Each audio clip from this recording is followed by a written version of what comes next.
Hello, this is Father Lou Scurti with Fr Mike Russo from Rome, Italy.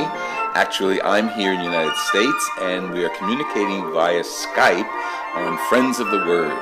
And we thank you for joining us, and I thank Father Mike Russo, a classmate and friend for many, many years. I won't go. Hi, Lou. How are you? Wonderful, Mike. How many years? Well, this year actually celebrate our 40th year as graduates, right, from Seton Hall? I would think. Yeah, Yeah. about that. That's how we all got reconnected.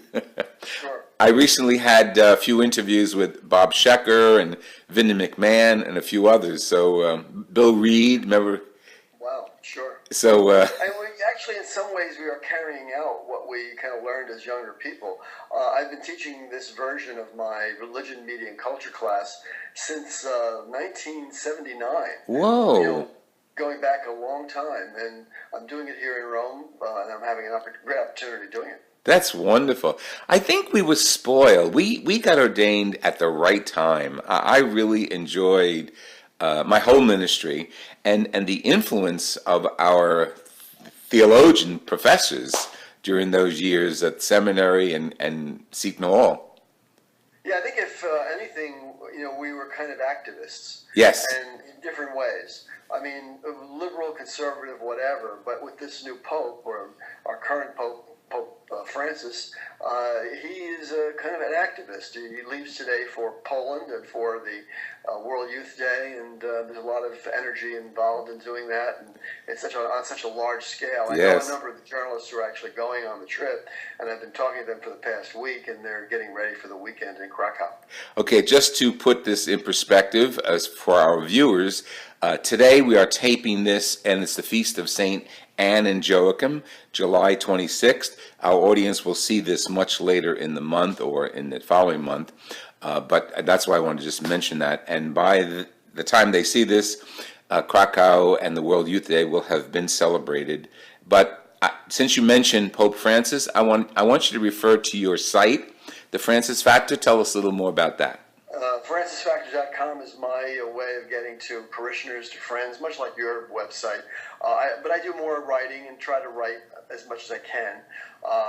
Of late, I was at a conference here in Rome, run at the Lay Center on lay participation in church ministry, and I gave a talk on lay participation primarily in the communication ministry, which you can read on my FrancisFactor.com website. And the title of the article is Crazy Birds and Catholics.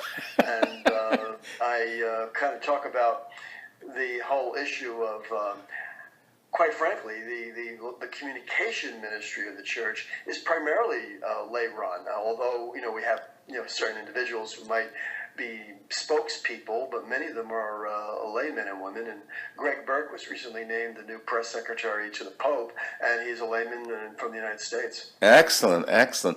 And that's true. And it took 50 years after Vatican Council for the lay person to really get a hold and a grip on communication and other aspects of the church. But we're getting there. Well, yes, and I think, as I say, that ministry is kind of like the caboose of the Catholic Church. When we were going through the seminary, it was only an add-on. It was not a central piece of who we are. And here we are today in 2016 with so much social media, so many different ways of promoting the gospel, that it has to be in the fourth mind or forethought of any church leader, layman or bishop or parish priest. Right. I just took a tour of the cathedral in St. Petersburg, St. Jude Cathedral. It was recently renovated, but huge screens everywhere in the church. I mean, it's the only way. I mean, whether it's for people seeing the action of the sanctuary closer, or words for their songs. And years ago, this would never have been even conceived of. Well, it also needs a little bit more experimentation. In my article or talk, Crazy Birds and Catholics, I give an example of a parish in Walnut Creek, California, St. Matthew's Lutheran Church, where they use media within the sacramental frame of the church, not only to enhance the Word of God, but also to bring people closer to some of the ministries that they are actively involved in. So in the announcement section of the mass toward the end, they'll have short video of something they might have done in a mission country. They'll have ways in which people who are hearing impaired can actually see the text of the Excellent. of the gospel. And the lighting and all of that design, as you well know, doing the Skype today, where Jerry is behind the scenes making sure it's all working. You really need that in every church at every mass. Yes, I mean, yes. How often do you stand in the back of a church and they'll come up and say to you, Father Lou, how do we turn the microphones on? Or this battery is not working. And you're trying to hold it together as a leader of an orchestra, and that's the one piece that you have almost no control over. That's true. It can throw the whole thing off. I once conducted a wedding where the sacristan or whoever was in charge of the church didn't show, and you could barely operate with the lights and with the sound system without professional attention. Isn't that amazing? It's funny. I had full reign when I was at DePaul High School. I was there 5 years, early ministry.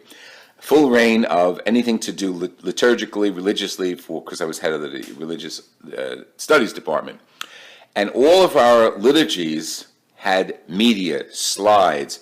And very often what I would do is take a contemporary piece of music, now it's ancient music from the 70s, but a contemporary piece of music, and apply the students' ministry, because we had a large Christian service program, in the music and during Mass, in between the readings. Well, I mean, people, I love to say it because people couldn't wait to get to church. What are we doing this week? I mean, maybe a little over the top, but what are we doing this week, Father Lou? What are we doing this week? But it's important. Well, I would rather experiment than have kind of a straitjacketed antiseptic liturgy. Yes. With people there who have no connection to the congregation. Now, this is a major argument. About 5 years ago, maybe 6 years ago, I presented some of the elements that are in my Crazy Bird and Catholic talk, which you could read on my website. I will. And I was at a conference in Dallas, Texas, at the time of the creation of the new Roman Missal, which is the book that priests use on the altar. Mm. Well, I mean, we were in an era, even 5 or 6 years ago, where adaptation, experimentation were not looked on as favorably as the two of us look upon them. And, so there is this tension between those who want a authentic Roman Latin liturgy and those verbatim who feel a little bit more empowered to adapt. The good news is that the Pope, this current Pope, adapts. Thank God. That's a good thing. It's funny because right from the beginning, right after ordination, I was in 73, I adapted. Good news, bad news, but I adapted, and it worked. In thoughtful ways, I'm sure. Yes. Everything needs just a little subtlety. It's not a matter of change, but also it is a matter of refreshing and making whatever you do refreshed and fresh for the moment. I mean, there are only so many weeks of the year. There's a Sunday that comes up, once every 7 days, and to make that lively and alive for the people, for the congregation, right, is a great task. And that word is very important, congregation, because that's the significant piece. Who is my congregation? How am I communicating to them? If they're seniors, if they're young kids, if they're children, it's different, and it can't be one size fits all.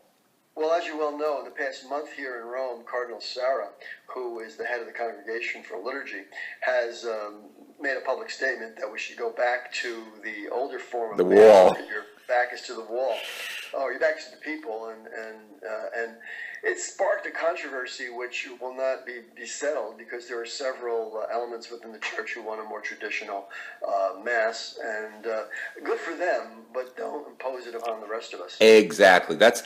I mean, we're going to get a little off the topic, but if there could be some sort of a way of respecting worship, Catholic worship, and yet have a Latin Mass, a wall Mass, a congregation with participating with the people, it would be great. It would be great. I mean, we're doing it, but it would be appropriate. Well, the issue there, of course, is that we have different rights in the church to begin with. Anyway, right.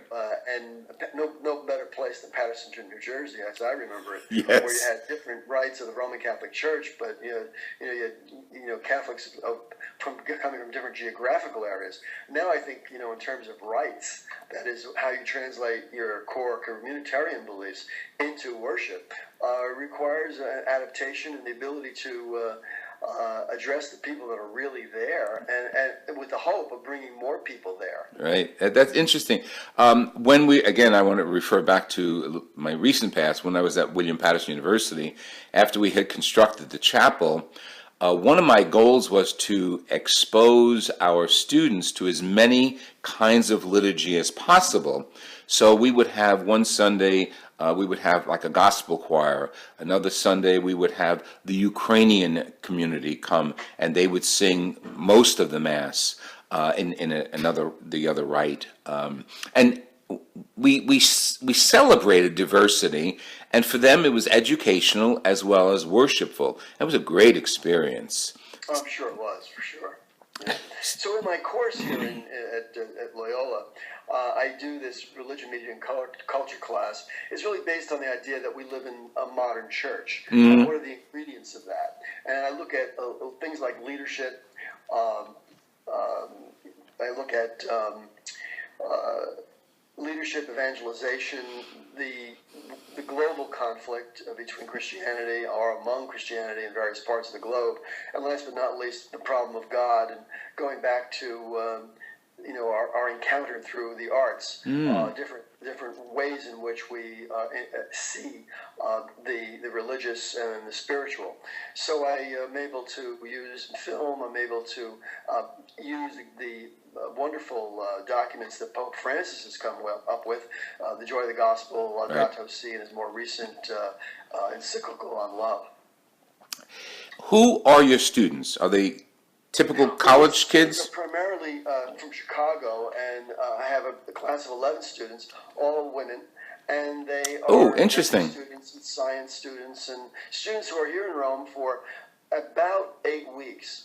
And they take in those 8 weeks a number of courses, and they're exposed to a number of courses. One of which is this church course that I'm teaching, and it goes toward their overall major and undergraduate assignments, in their core curriculum. Excellent. How did you get involved with that? How did you create this course? And well, the two of us have been around so long, and one way or another, that you develop friends. Yes. And they know I was available, and nobody turns down a all expense paid, freebie to Rome. Plus, they put some money in your pocket, so it's too good to say no to. Absolutely. Now, they gave you an apartment as well?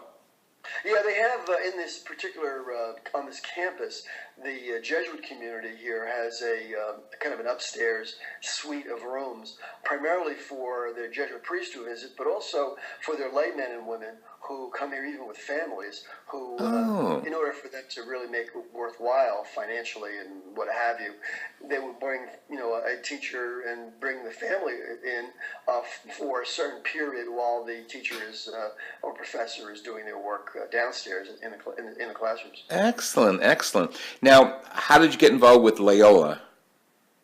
Well, just so or in Chicago, I mean, really specifically. Yeah, that's interesting. The outgoing president, Michael Garanzini, is my classmate from New York University, NYU. Oh. And we've known each other since I started graduate school. Yes. And we kept in close contact. He's an extraordinarily good leader. He has just stepped down, and now he will do what we're doing. We're all the same age. We're all hovering around. We're anziani, as the Italians would say, old guys who are hovering around the age of 70, but like yourself, with great vitality and the ability to do more. But, those leadership issues and those leadership positions, they're meant really for people in their 40s and who have the energy to do them. Exactly. Oh, that's great. See, that's important. Our roots are important, and what we do with the flower of our experience is important. And you're Absolutely. Certainly an example of that. Is he also involved with teaching?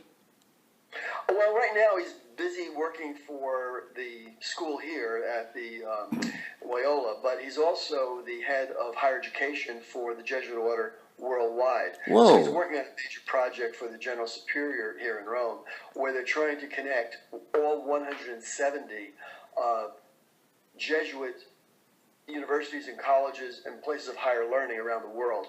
Interestingly enough, as you might not be too surprised, the Jesuits, number one, have the largest educational system of any organization anywhere, 170 of them around the globe. Excellent. And as you also know, it just so happens by circumstance that Pope Francis is a Yes, Jesuit. it just so happens. So that has kind of put the spark into a lot of their planning.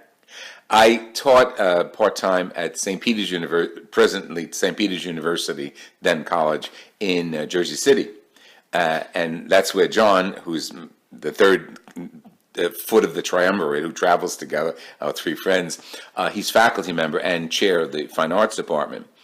Last year at this time, I interviewed Father Rocco, who was the campus minister there. Fascinating, a Jesuit with real roots in ministry and outreach and education. It's a wonderful environment. One of the best things that's ever happened is my former parish, St. Aidan's, there on Yes, that's it. That's their campus ministry. Has become the campus ministry for St. Peter's University. And quite frankly, Lou, when I'm back in New Jersey, I'd love to get over there and kind of see what the Jesuits are doing. The place has all new kind of vitality, Yes. from what I understand. And that's a good thing. I mean, the parish certainly needed their support and the kind of high-quality priest that will be able to make that community as well as the institution so much stronger. And one of the elements is as far as outreach is they opened up a new soup kitchen attached to the parish. It may have been the convent. And again, outreach just growing, and the students are very involved and dedicated to it. So it really is part of their whole holistic education.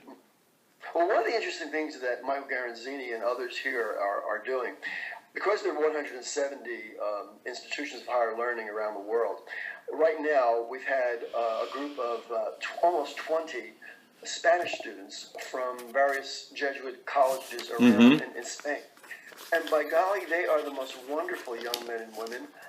They spent a year in Chicago as part of their program, and they're spending 8 weeks here in Rome, and then they go back to Cordoba and Seville and Madrid, various places where there are Jesuit colleges.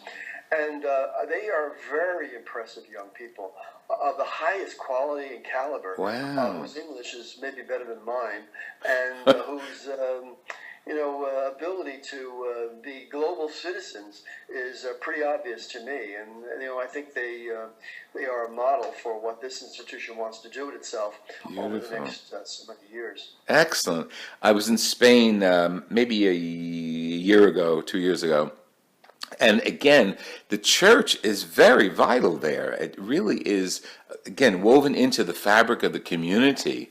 The larger parishes, the cathedrals, and they're centers of culture. They're centers of social awareness. You walk into a cathedral and you have a whole display of their current mission in another country, and photographs of videos. Well, I'm sure in all the years you've been a campus minister, William Patterson, me at St. Mary's, and before that Seton Hall, when you walk into a cafeteria or classroom, you'd see people of like mind kind of hovering in certain places, and they're always there. They're always in a certain kind of group. Right. The Spanish group here, well, they're very bonded with one another. They're also very inclusive. They bring other people along and bring them with them. Good. I went out to a jazz concert with these kids just last week, and it was just a fascinating thing to see how interesting they are and how curious they are about America, about music and the arts. Wonderful. And with that note, we're going to close. And when we open up again, I want to really focus on your course material there. This has been Father Lou Scurti via Skype, speaking to Father Mike Russo in Rome, where he is on the faculty of Loyola University from Chicago. And in our third segment, we'll come back with Father Mike and talk about what exactly is he teaching there and what are the references that he's going to lead us to. And in the meantime, your webpage is called FrancisFactor.com. We want to publicize as much as possible. And thank you, by the way, for putting me in touch with Father Ed Holterhoff, a classmate of ours, who has his own method of communicating in the media. He's traveling now. He travels more than I do, by the way. And he put me in touch with some... Yeah, exactly. And he put me in touch with some of his articles that he sends out to his fan base, and I'll be interviewing him about some of those articles when I get back to Jersey. Right. In the meantime, thank you, Mike. And this is Father Lou Scurti signing off via Skype from Rome, Italy. And if you would like to hear from us, let me hear from you, Father Lou Scurti at hotmail.com or francisfactor.com for Father Mike. Bye-bye. Bye.